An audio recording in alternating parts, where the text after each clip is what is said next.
Olá pessoal, me chamo Melk e nesse vídeo nós vamos discutir um pouco sobre transformador driver, né, ou trafo driver. Ele é um transformador muito utilizado para substituir o driver convencional, né, aquele com circuitos integrados, em determinadas aplicações, né. Ele tem algumas vantagens, mas a principal, a que eu mais quero nesse momento, é a simplicidade,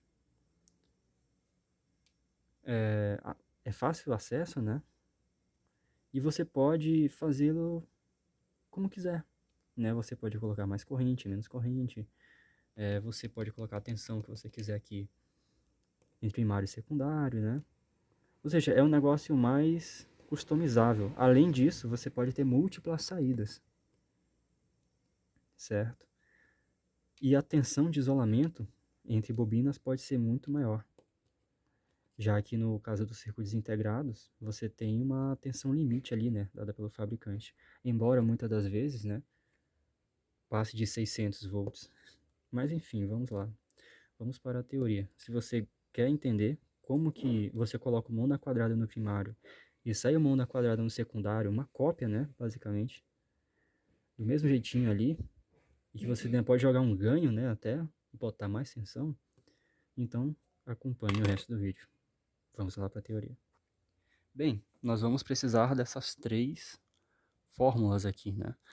Essa primeira fórmula, que a gente estudou nos vídeos anteriores, é que a tensão do indutor ela vai depender da variação de corrente e também da indutância, certo? A tensão do indutor, pessoal, também vai depender do fluxo ali, né? O que seria o fluxo, primeiramente? O conceito de fluxo é, você tem uma área, se nessa área você tem coisas passando por dentro dela, você pode fazer o cálculo do fluxo, né? E isso aqui pode ser qualquer coisa, pode ser um líquido, linhas de campo, né? Nesse caso, linhas de campo magnético. E quanto maior for a densidade, né, de linhas de campo por metro quadrado, maior é o fluxo, beleza? E isso aqui, o que é que nos diz, né? É a variação de fluxo, ou seja, a variação de linhas de campo por metro quadrado também vai fazer aparecer uma tensão no indutor. Só que nesse caso, invertido. No primeiro caso é mais e no segundo caso é menos, ok? E por último nós temos a indutância, né? Que é o número de espiras multiplicado por essa relação aqui, ó, que é o fluxo gerado por ampere que circula no nosso indutor, né? Isso aí é constante. Se o fluxo aumentar, é porque a corrente também subiu, ok? Isso tudo é uma constante, né? São números fixos aqui, né? Essa relação multiplicada pelo número de espiras vai dar a indutância, que só vai depender de como foi construído o nosso indutor, beleza? Então, primeiramente, vamos entender esse caso, depois esse caso e depois esse caso. Nós temos aqui uma fonte, né, de tensão constante. Essa fonte de tensão ela será ligada a uma bobina. Ou seja, eu tenho mais e menos aqui, ok? Essa bobina, pessoal, ela vai gerar um campo aqui. Depende qual é o sentido do enrolamento, né? Mas eu vou colocar sendo um campo para baixo. Tudo bem? Beleza. E o que acontece? Essa linha de campo, pessoal, ela é fechada. Ela forma círculos assim, né? E nesse caso,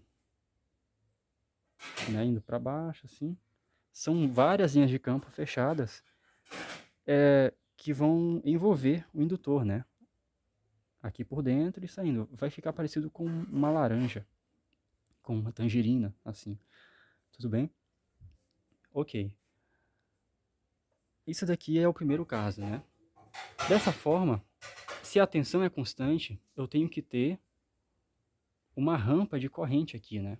Porque a derivada de uma rampa vai dar uma constante.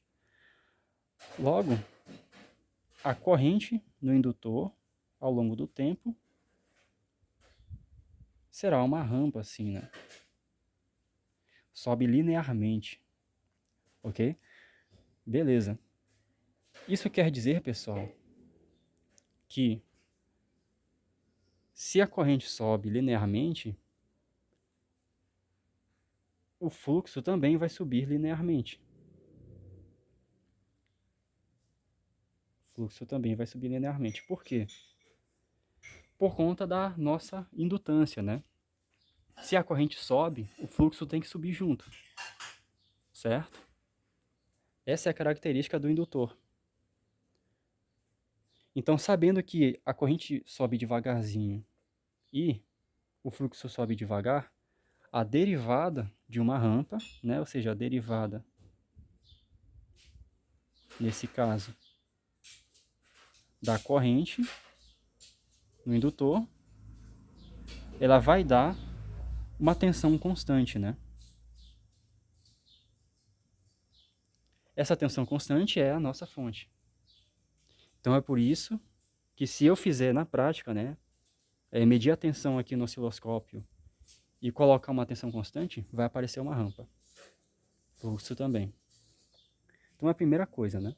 A segunda coisa é essa expressão aqui. Se eu colocar um outro indutor aqui na frente, com a mesma quantidade de espiras, como essa linha de campo, como essas linhas de campo, esse fluxo, né? Ou seja, a quantidade de linhas de campo por metro quadrado está variando, eu vou ter uma corrente, quer dizer, eu vou ter uma tensão induzida aqui. Ok? Mas por que que aqui é mais e menos, sendo que eu disse para vocês que no caso no caso do fluxo é negativo, né? Olhem só, eu disse que as linhas de campo são fechadas, né? Então, olha só, a flecha ela sai por baixo, faz a volta e entra aqui, ó, para poder reencontrar. Ou seja, nesse indutor a linha de campo está para baixo e nesse outro do secundário está para cima. Então, como a tensão é invertida, bateu certinho, né? Mais e menos, mais e menos. Entenderam? Porque o campo ficou invertido nesse caso. Porque foi gerado por esse, ó. Girou por esse e entrou aqui. Tudo bem? Tudo isso para que a linha de campo fique fechada. Certo? Muito interessante. Então, dessa forma, podemos perceber que se aqui eu coloco 15 volts, tensão constante, 15 volts vai gerar um fluxo em rampa, porque gera uma corrente em rampa. Essa corrente em rampa vai abraçar aqui com esse outro, né? Ou seja, o fluxo magnético. E assim eu tenho uma geração no secundário também de 15 volts, se a quantidade de espiras for igual, né? Ok? Agora, com corrente, pessoal, acontece algo interessante também. Porque se você coloca, por exemplo, um resistor de 1 ohm, você vai ter aqui, né? Corrente no resistor será igual a tensão no resistor sobre R. 15 volts sobre 1 ohm vai dar 15 amperes. Então eu vou ter 15 amperes aqui na saída, porque a tensão deve ser igual, né? Se a tensão é igual e a corrente aqui é igual, a corrente aqui, pessoal, ela vai fluir em outro sentido. Por quê? Aqui a corrente ela entra assim, ok? E no secundário, a corrente ela vem assim, mas no caso do indutor, ela está entrando por baixo. Observe que a corrente é invertida. Ou seja, a corrente ela sai por aqui por baixo e no indutor do secundário, né, ela entra por aqui por baixo. Então isso quer dizer que o campo vai ser em sentido diferente, assim como está. Então vai haver um aumento de fluxo aqui, né? Ou seja, ainda mais linhas de campo vão aparecer devido a esse fenômeno, né? Se eu aumento o fluxo, a corrente tem que aumentar. Então, por isso que aqui no primário, a corrente aumenta também, né? Eu vou ter meus 15 amperes. Então, quando eu tenho dois indutores acoplados, tudo que acontecer no secundário vai se refletir no primário. Então, por isso que você coloca uma onda quadrada no primário e no secundário vai sair uma onda quadrada também. Se você coloca uma senoide, no secundário também sai uma senoide. Mas para que isso aconteça, é necessário ter um núcleo. Qual é o papel do núcleo ali, pessoal? O núcleo, ele vai concentrar as linhas de campo, né? Porque ele tem a propriedade de conduzir linhas de campo. Então, se eu tenho um indutor aqui, ó, coloco uma fonte nele, né? O campo gerado por ele vai ser concentrado aqui no secundário. Porque o núcleo não vai deixar escapar as linhas de campo, né? Quando é uma bobina a ar, as linhas de campo são mais espalhadas, né? Ou seja, eu tenho uma menor densidade por metro quadrado. Com núcleo, não. É obrigatório que todas passem por aqui. Elas vão dar a volta, mas vão passar por aqui no meio. Então, com o núcleo, eu concentro as minhas linhas de campo, né? Então, a grande maioria das linhas de campo serão concentradas aqui no secundário, né? Ou seja, vai passar por dentro dos dois indutores. E assim, eu tenho um acoplamento indutivo mais forte. Então, por isso que você vai ter um núcleo, seja de ferrite para altas frequências, seja de ferro-silício para baixas frequências. E basicamente é isso. E o que é legal nesse caso, né? Você pode colocar mais outra bobina aqui, ó, alimentando uma outra carga.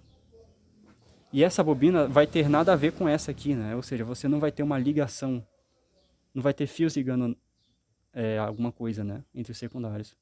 Você pode colocar duas cargas isoladas aqui, isoladas do primário também, e colocar em terras diferentes, né? Aqui eu coloco um terra, aqui eu coloco um outro terra. E por isso que fica legal para acionar MOSFETs, por exemplo, né? Você coloca os pulsos ali no primário, esses pulsos serão copiados no secundário, e assim você coloca um sinal no gate de MOSFET, né? Tem aqui uma bolinha, indicando o começo do enrolamento. Comecei por aqui, comecei por aqui. E aqui você pode começar aqui por baixo o enrolamento e colocar no... Ou seja, você inverte ele aqui, você coloca no gate do nosso outro MOSFET aqui, ó. Tudo bem? E aqui o meu outro terra. Ou seja, aqui eu tenho um terra diferente desse outro terra, onde eu posso chavear. Quer dizer, eu posso colocar os pulsos no gate desse MOSFET de cima, sem atrapalhar o de baixo. Tudo bem? Só que o primário deve aguentar o peso desse outro secundário aqui, né? Tudo que será feito no secundário será refletido no primário, beleza? Então essa daí é a visão do trafo driver, né? Usando esses três princípios aqui, que explicam aproximadamente o que acontece no transformador driver, né? Explica um pouco dessa mágica de funcionamento aqui. Tudo bem, pessoal? Então é isso, espero que tenham gostado. E até um próximo vídeo com a prática, né? Com um transformadorzinho funcionando, chaveando ali, quer dizer, acionando o gate de algum MOSFET ou IGBT. Valeu!